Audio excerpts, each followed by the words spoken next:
show right now.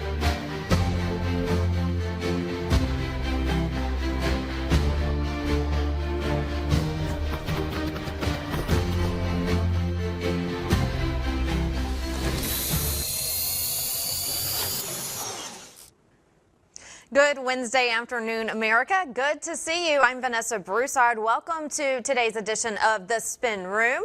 National Public Radio and PBS in a government funding battle. They've been perceived as biased, and what they've put over the airwaves is shocking, and sometimes it's sickening. Let's bring in White House correspondent Kara Castronova live in Washington, D.C. Kara, good to see you.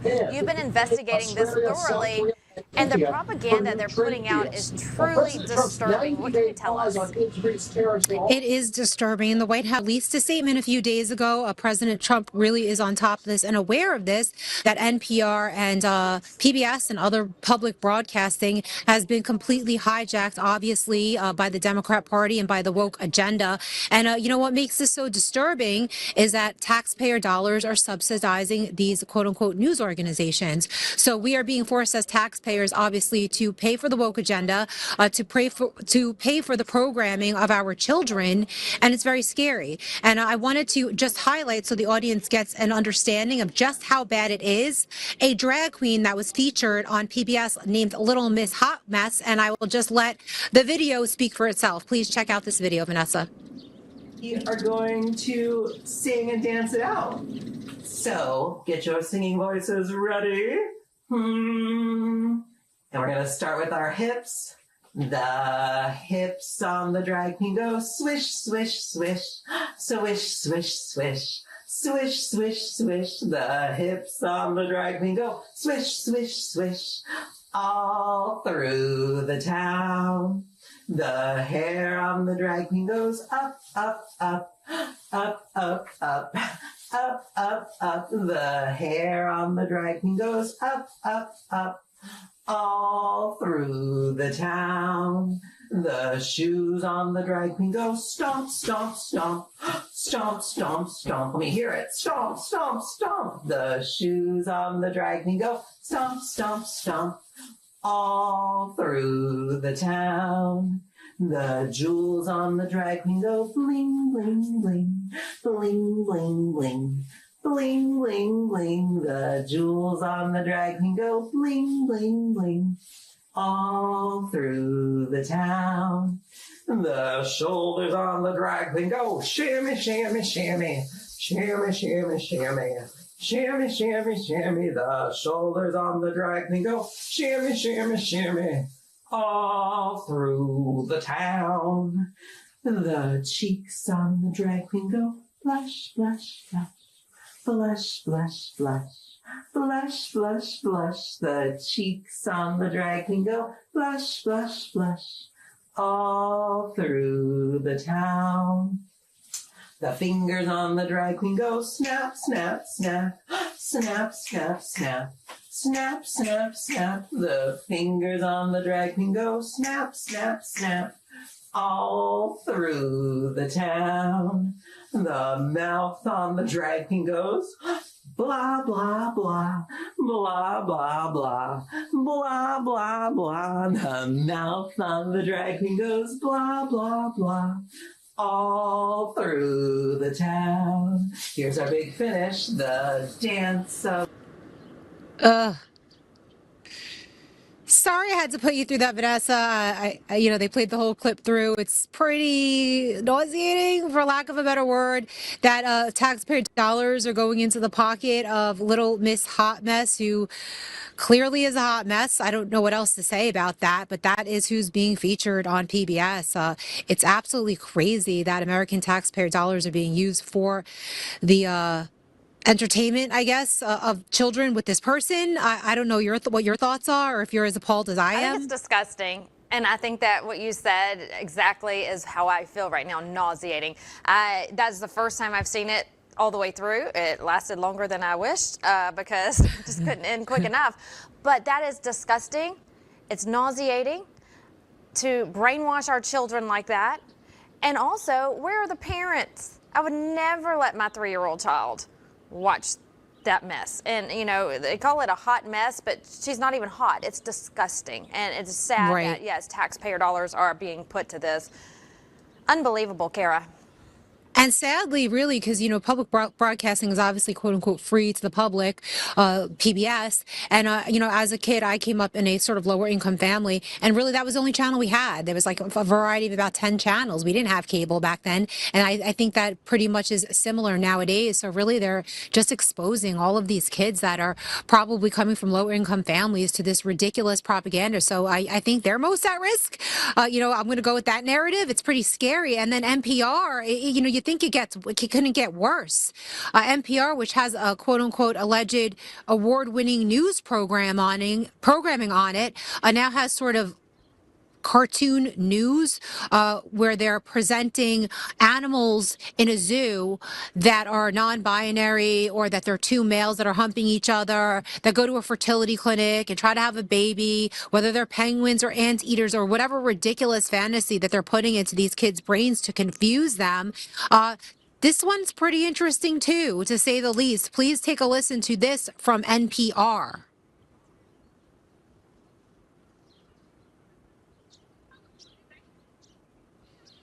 And while they're pulling that up, again, this was an audio, it was like an audio transcript from NPR about two anteaters, I believe, at a zoo, humping each other, rolling on the ground, licking each other. It's very sexual. They played this dramatic sort of Friday night sex music that really should only be on adult films in the background, talking about how these two animals go to a fertility clinic to figure out why two males cannot get pregnant.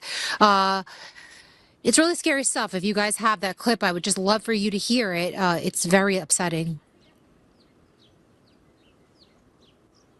I'm not getting word from the back, Kara, that we have that, unfortunately, but at the same time, fortunately, because I'm not sure if I do want to see it, because I'm still nauseated from the first video that I watched in its entirety.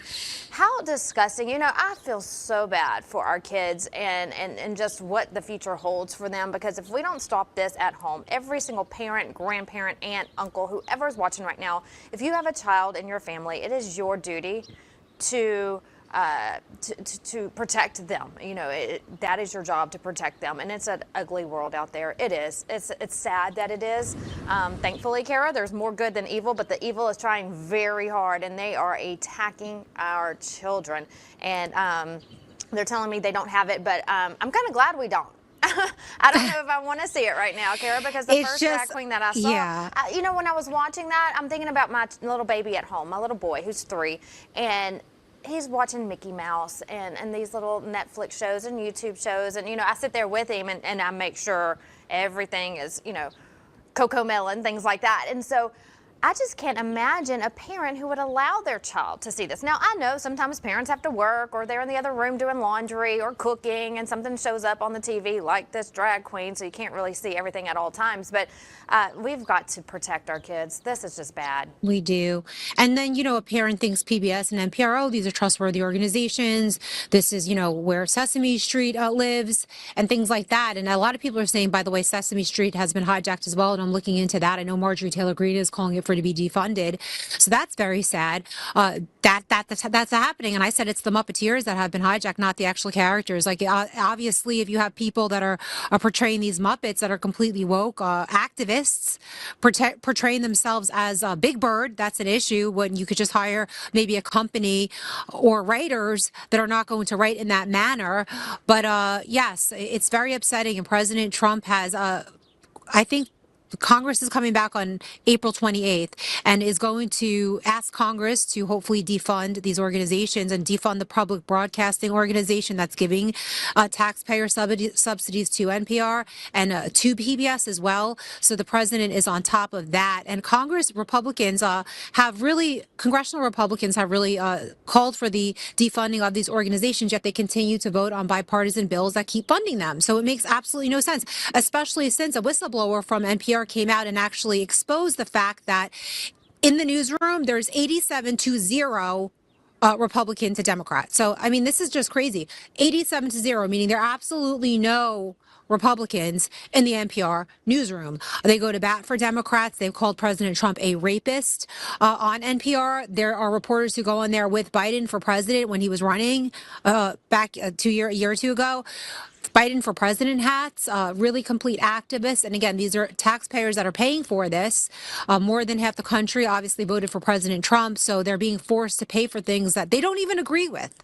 And I just really feel bad for those parents that, are trying to put food on the table for their children and that are trying to work and think that they could trust organizations like PBS. You put your child in front of a TV, say, maybe I don't want him to have the pad or the computer going on, YouTube and seeing other questionable material, and they're watching Little Miss Hot Mess, or they're watching programming on NPR having to do with animals humping at a zoo that are males that are going to an imaginary fertility clinic, played to very sexual music that you would think you would hear on a rated R porn. Literally, like, I wish that you guys could hear that clip. It is nauseating. We I was have listening that, Kara. to it we on actually the. do Yes, have that right now. It's sick. So we will, if we can take just a clip of that.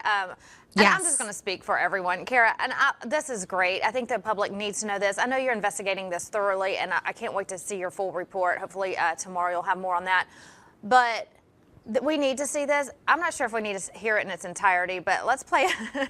I'm still stuck It's on an this audio, hot yeah. mess, and I don't know how much I can stand. I'm trying to keep my lunch down right now. So let's play a clip from that audio. Herd of gay penguins at the Central Park Zoo. The heartwarming story of how two male penguins parented a baby penguin became an award-winning and often banned children's book called And Tango Makes Three. Well, at the National Zoo here in Washington, D.C., there is a new it couple. For more, we turn to shortwave producer Margaret Serino on the scene. Marge. Right now I'm standing in the small mammal house at the National Zoo in Washington, D.C., looking at an arboreal anteater named Cayenne. A few years ago, the zoo got Cayenne, paired her with another anteater named Manny, and these two hit it off from the start. They were wrestling for days, cuddling, licking each other, showing all of these typical grooming, breeding behaviors. But Cayenne's weight was never changing. It seems like she was never getting pregnant. So they roped in a fertility specialist, and they pretty quickly figured out that the reason was because Cayenne was a male and had testes instead of ovaries. This did not stop Manny and Cayenne from spending hours or even days wrestling with each other. Sometimes it would look like Manny would be doing the mounting and then they would switch, so they're both verse. And to this day, they have a little romance going on.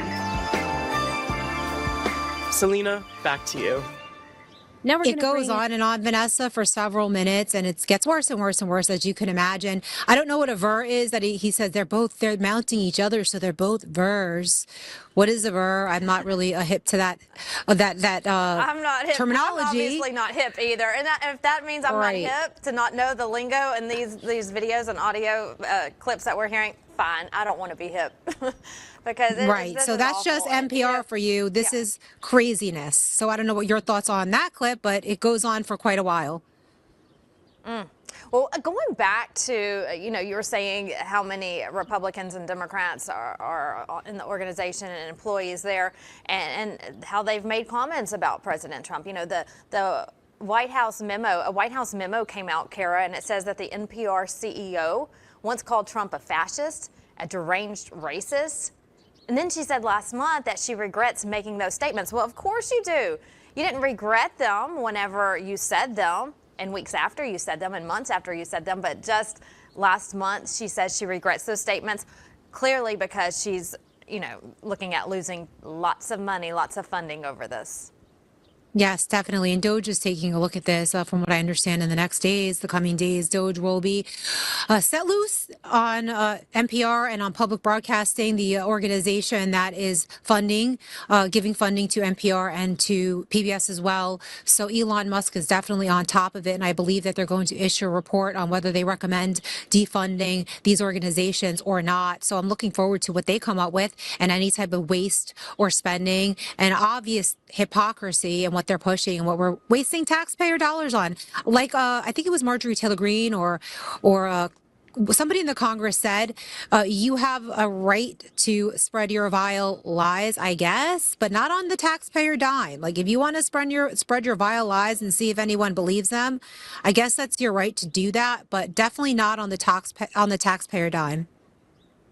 Absolutely not. And I'll say this too, Kara, as we wrap up. You know, just yesterday, I went on TikTok and I posted a video clip from our show on TikTok, just getting, you know, out there. I'm new to TikTok. X and Vocal and Truth Social are my favorites, but I'm starting to post some clips there. And last night I received a notification from TikTok that my video was banned from being on their platform because it was from Lindell TV. So that brings me to today when I'm watching all of this madness and craziness and disgusting, you know, visuals and audio, and how in the world is this able to air to children all over the world? But I can't post a clip from my newscast on a social media platform. I mean, this is just the world we're living in and has to be fixed. And, you know, free speech, but when you start attacking our children and start brainwashing our children, that's where we draw the line. Can't do it, and we won't do it. No, we won't. So, thank you so much, all right, Vanessa, Kara. for that. Yes, thank you for that report. Good report. A lot of it, you know, we need to see, but it's hard to watch, but that's the truth. That's what our children are watching. So if it's bad for you to watch that at home, just think of how it is for our kids who are soaking this all in. They're like little sponges. They take it all in, and so we don't want to brainwash them. Kara, thank you so much for your report. We'll see you soon. Thanks. Have a great show, Vanessa. Thanks. Now, where is the outrage over Rachel Morin'S death? Rachel, as you may know, she's a mother of 5 who was brutally raped and murdered in Maryland. She was out for a jog on a hiking trail when an illegal gang member from El Salvador raped her, then murdered her. He's been found guilty. Victor Martinez Hernandez has been convicted. He's a career criminal accused of killing another woman in El Salvador. He then came to America illegally and murdered Rachel. Again, found guilty last week. Rachel's mother went on Fox News last night, saying she received no calls and no condolences from the Biden administration when her daughter was murdered 2 years ago. No, actually, I'm very angry. I'm actually outraged, but I'm too sad at the moment to show anger at the same time. He did not call our family. He did not give condolences. There was no action on the Democratic Party in any way, from Joe Biden, Kamala Harris, Mayorkas, anyone here in Maryland, none of the senators did anything to help search for the murderer of my daughter. Despicable. The Biden administration silent. Now let's go to another case. Kilmar Abrego Garcia, also of El Salvador, also in the U.S. illegally. Again, the left wanting to bring him back to the U.S. The Department of Homeland Security put out a statement just minutes ago that Garcia has a history of violence and was not the upstanding Maryland man that the media has portrayed him to be. According to court filings, Garcia's wife sought a domestic violence restraining order against him, claiming he punched, scratched, and ripped off her shirt, among other harm. This MS-13 gang member is not a sympathetic figure. That's coming from the Department of Homeland Security. Again, just moments ago. They're trying to get it out there to the mainstream media. He's not a good person. But the media is trying to portray him as. Well, Democrat Senator Chris Van Hollen of Maryland is going to his rescue. He's on Garcia's side, posting this. Mr. Abrego Garcia was illegally abducted by the Trump admin and by their own admission wrongfully deported to El Salvador. He shouldn't have to spend another second away from his family. I'm flying to El Salvador tomorrow morning to check on his condition and discuss his return. Well, he's since arrived, and he's videoing his entire journey. It's all a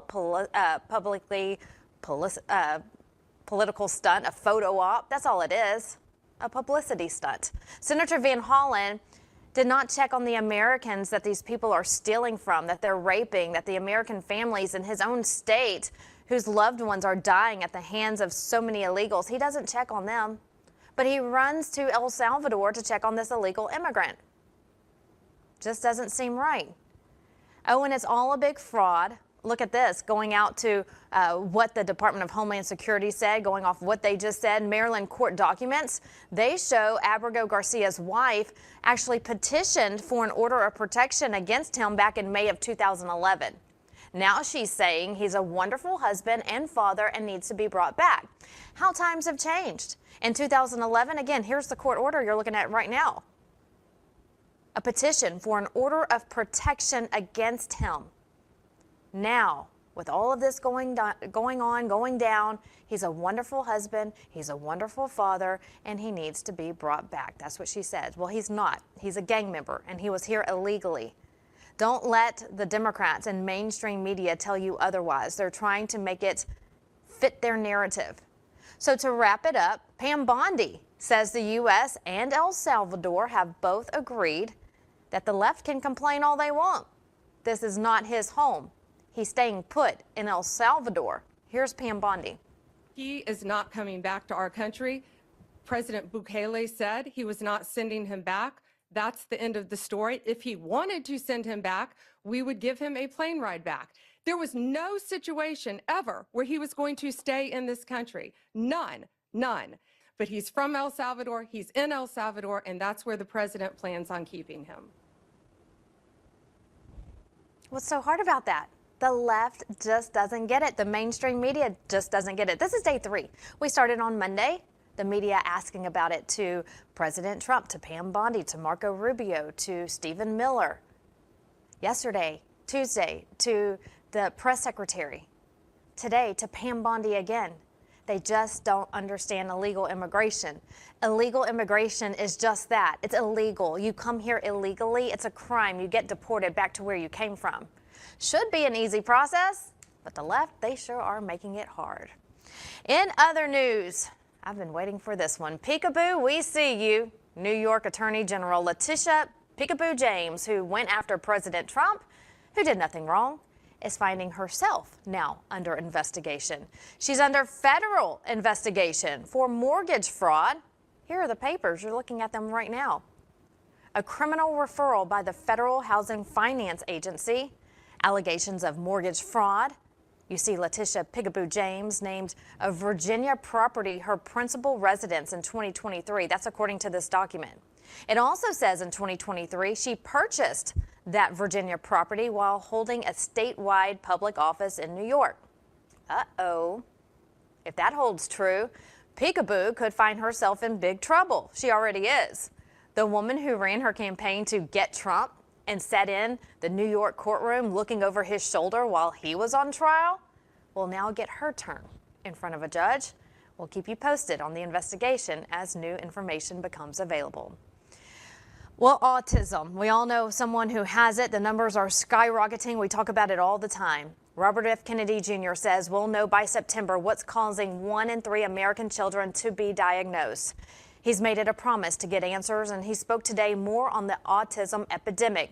Now, this is a long piece, but I want to air it in its entirety because I think it's very important for parents to watch and to understand. Take a listen to what he had to say today.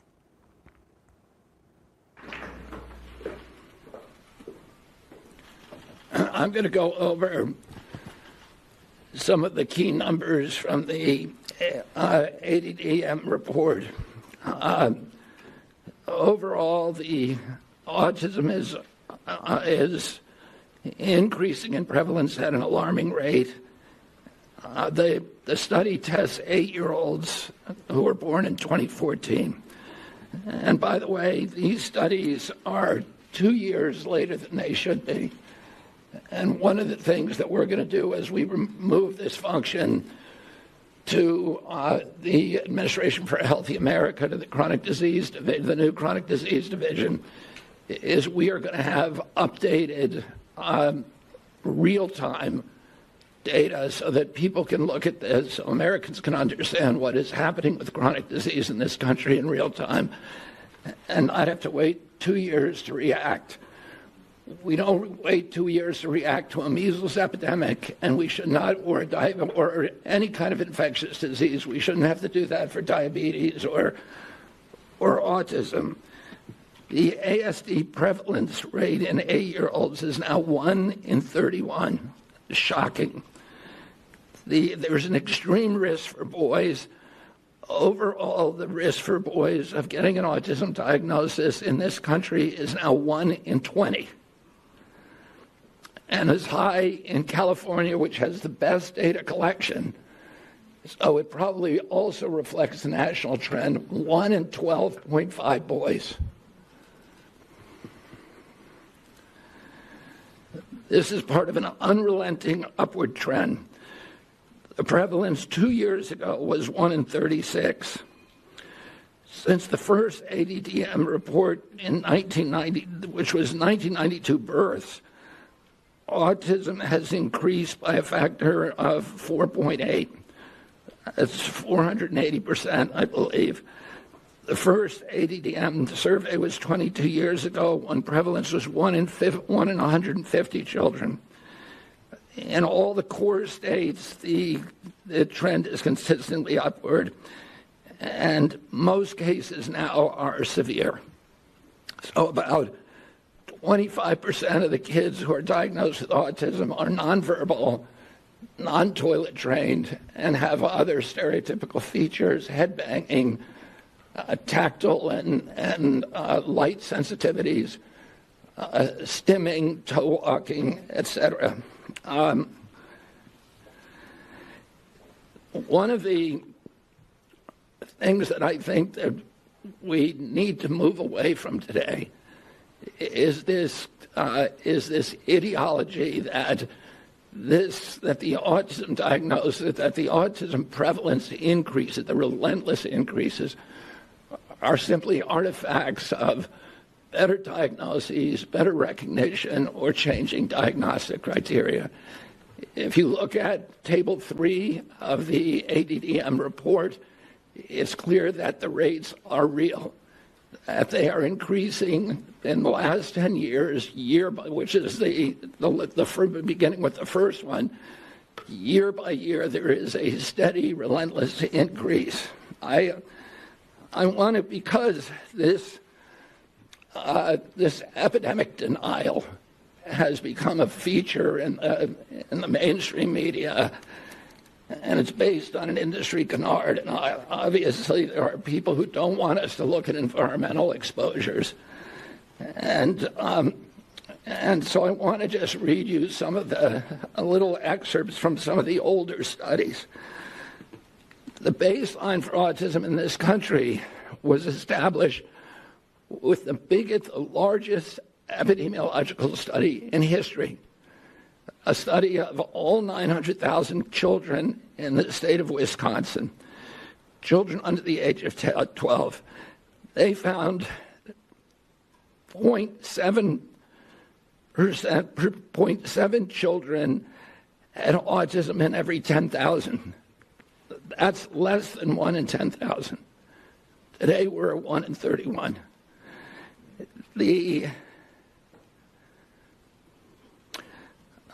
That study also confirmed the 4-to-1 male to female ratio. There were at that time just over 60 children in Wisconsin with autism. And today it's around 20,000. In 1987, there was another exhaustive study, a peer-reviewed study in North Dakota, set out to count every child in the state with a pervasive developmental disorder, including autism. That study meticulously combed through every record, every diagnosis, and he even conducted in-person assessments of the entire population of 180,000 children under 18. The autism rate they found was 3.3 per 10,000. So that's in line with the 1 in 10,000 that was found in Wisconsin 17 years earlier. For context, today the last number of 1 in 36 is 83 times higher. In 1987, out of every 1 million kids, 330 were diagnosed with autism. Today, there are 27,777 for every million. If you accept the epidemic denier's narrative, you have to believe that researchers in North Dakota missed 98.8% of the children with autism, that thousands of profoundly disabled children were somehow invisible to doctors, teachers, parents, and even their own study. The same researchers who followed the original cohort for 12 years to double-check their number, they went back in 2000 and found that they had missed exactly one child. So doctors and therapists in the past were not stupid. They weren't missing all these cases. The epidemic is real.